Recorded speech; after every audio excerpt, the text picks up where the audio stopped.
पास जा रही है।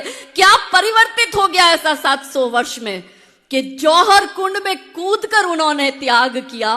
वहां हमारी बेटियां हंसते हंसते क्यों जाती है? 3 प्रश्न अपनी अंतरात्मा से करना।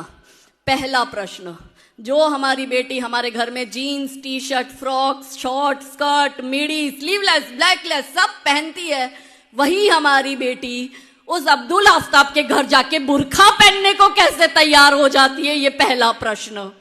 दूसरा प्रश्न, जो हमारी बेटी हमारे घर में पहली रोटी गौ माता को खिलाती है, वही हमारी बेटी उस अब्दुल आफ्ताब के घर जाकर गौमांस पकाने और गौमांस का भक्षण करने को कैसे तैयार हो जाती है? ये दूसरा प्रश्न।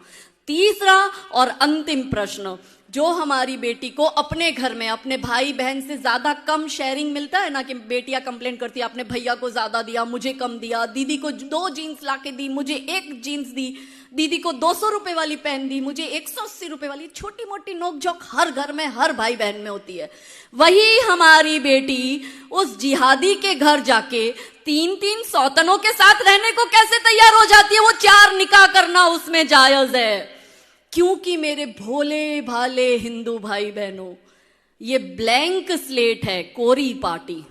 यदि आप अपने धर्म की, अपने संस्कृति की छाप इस पर नहीं छोड़ोगे, आप इस पर जय श्री राम नहीं छापोगे, तो वो जिहादी अल्लाहू अकबर छाप देगा। तय हमें करना है कि हमें क्या करना है। हमें हमारे बच्चों को किस और ले जाना है वो हमें तय करना पड़ेगा। हमें कौन से भारत का निर्माण करना है, यह हमें तय करना पड़ेगा। ज्यादा समय नहीं है, 10 वर्ष।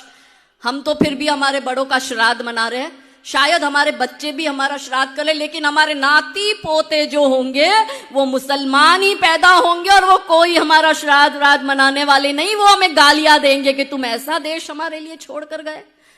है कोई हिंदुओं का देश? पैसे वालों को बहुत घमंड है, हम अमेरिका भेज रहे हैं, हम कनाडा भेज रहे हैं, हम ऑस्ट्रेलिया भेज रहे हैं। अरे आप 100 करोड़ हो, आप अपने देश में सुरक्षित नहीं हो, तो ये 30 करोड़ और 10 करोड़ और 5 करोड़ के देश में आप सुरक्षित हो क्या? कहने के लिए हमें भारत मिला, पास में बांग्लादेश में अभी क्या हो रहा है वो लाइव चल रहा है। केरला स्टोरी आप लोगों ने देख ली, कश्मीर फाइल आप लोगों ने देख ली, लाइव अभी चल रहा है बांग्लादेश स्टोरी। और अपने ही देश में हमारे हिंदू शरणार्थियों को शरण लेनी पड़ी। कौन से देश में? किसी इस्लामिक देश में किसी मुस्लिम को शरण लेते हुए देखा? किसी ईसाई देश में किसी ईसाई को शरण लेते हुए देखा? इस भारत देश में हिंदू आज भी शरणार्थी बने घूम रहा है। तो ये चिंता का विषय है। हमारे पास कहने को अपना एक देश भी नहीं, और ये जो महान मातृभूमि हमें मिली है, यदि हम इस देश की भी रक्षा नहीं करते हैं तो आने वाला भविष्य खतरनाक है। तो समर्थ नारी समर्थ भारत पर आज जो हमारी चर्चा हुई, इस चर्चा में अंत में, क्योंकि मारवाड़ी लोग हैं और महाराणा प्रताप के साथ हमारा कनेक्शन है, तो महाराणा प्रताप की मृत्यु की साधना बताकर अपनी वाणी को विराम दूंगी कि अकबर और महाराणा प्रताप के बीच का घनघोर युद्ध, महाराणा प्रताप ने करी मृत्यु की साधना।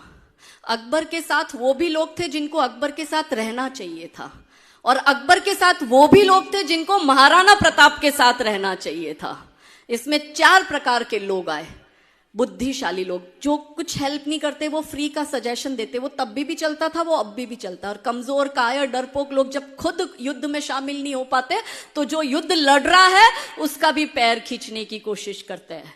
तो इसमें एक वर्ग था बुद्धिशाली लोगों का। वो गया महाराणा प्रताप के पास में और उसने कहा कि आप उसकी सेना देखो कितनी बड़ी, आप अपनी सेना देखो कितनी छोटी, आप ये युद्ध लड़ भी नहीं सकते, आप ये युद्ध जीत भी नहीं सकते। तो बुद्धि कहती थी टक्कर असंभव है। फिर गणितज्ञ लोग गए, वो लोग होते ना जो हर बात में कैलकुलेशन करते हैं, वो जाके सारा ले आया, इतने हाथी, इतने घोड़े, इतनी सेना, आप ये उसका देखो, आपका देखो, आप ये युद्ध लड़ नहीं सकते। तो गणित ने कहा कि विजय असंभव है।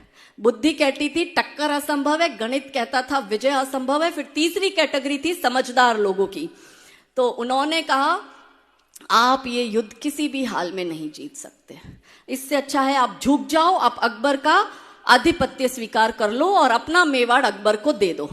और चौथा था उसके रिश्तेदार, उनको पता था ना तो ये झुकेंगे, ना ये कन्वर्ट होंगे, ना अपना ये राजपाट देंगे, ये तो हर हाल में युद्ध करेंगे मगर जीतने वाले नहीं है क्योंकि उसकी संख्या ज्यादा है। तो एक काम करो, रिश्तेदारों ने कहा भाग जाओ। तो बुद्धि कहती थी टक्कर असंभव है, गणित कहता था विजय असंभव है, समझदार ने कहा झुक जाओ और रिश्तेदारों ने कहा भाग जाओ। मगर महाराणा प्रताप ने किसी की भी बात नहीं मानी और महाराणा प्रताप ने करी मृत्यु की साधना। और उन्होंने कहा, ये महाराणा प्रताप के शब्द है कि जब मनुष्य का सम्मान के साथ जीना असंभव हो जाए तो मनुष्य को सम्मान के साथ मर जाना चाहिए। अब इस मातृभूमि के लिए यदि हम सम्मान अर्जित नहीं कर सकते तो केसरिया बाना पहनकर मैं तो निकल पड़ी हूं, क्योंकि उसी योद्धा की भूमि की मैं भी एक बेटी हूं। लड़कर मर जाऊंगी पर झुकूंगी नहीं। और इसलिए महाराणा प्रताप ने कहा, भविष्य के द्वार खोल दिए कि भाई कुत्तों की तरह दुम मत हिलाना, इस मातृभूमि के लिए और धर्म के लिए लड़कर मर जाना, मगर आधीनता स्वीकार मत करना। ये महाराणा प्रताप की मृत्यु की साधना। तो अब आपको तय करना है, नारियों को तय करना है, हर पिता को तय करना है कि उसको अपने बेटी को पापा की परी बनाना है या वीर योद्धा बनाना है। ये हर पिता को तय करना पड़ेगा। तो थे चले इतिहास लिखने, थे चले इतिहास लिखने, मृत्यु से घबरा रहे हो, चाहता बलिदान है रण और तुम घर को आ गए हो। ये अहिंसा मात्र ब्रह्म है, ये अहिंसा मात्र ब्रह्म है। शत्रुओं का जाल है ये, मान लो तुम बात मेरी, हिंदुओं का काल है ये। यदि अहिंसा पूज्य होती श्री कृष्ण क्यों गीता सुनाते और शांति हेतु युद्ध निश्चित भेद क्यों हमको बताते। कायरों की भांति तुम क्यों युद्ध से कतरा रहे हो, चाहता बलिदान है रण और तुम घर को आ गए हो। सो रहे हैं जो अभी तक दर्प सारे जाग जाए, सो रहे हैं जो अभी तक दर्प सारे जाग जाए, अब उठो उद्घोष करो कि सर्प सारे भाग जाए। ये समय संग्राम का है, तुम स्वयं से टकरा रहे हो, चाहता बलिदान है रण और तुम घर को आ गए हो। भेद सारे भूल कर और वर्ण सारे भूल कर, भेद सारे भूल कर सोचो कि हम अतिरेक है और भींच लो सब मुट्ठिया, बोलो कि हिंदू एक है, बोलो कि हिंदू, बोलो कि हिंदू। तो आज मैंने सूरज से बस जरा यूं ही कहा, आपके साम्राज्य में इतना अंधेरा क्यों रहा। तमतमाकर वो दहाड़ा बोला, मैं अकेला क्या करूं, तुम बेफिक्रों के लिए मैं भला कब तक लड़ूं। आकाश की आराधना के चक्करों में मत पड़ो, संग्राम ये घनघोर है, कुछ मैं लड़ूं कुछ तुम लड़ो। बोलो सियावर रामचंद्र की, पवन सुत हनुमान की, उमापति महादेव की, रुक्मणी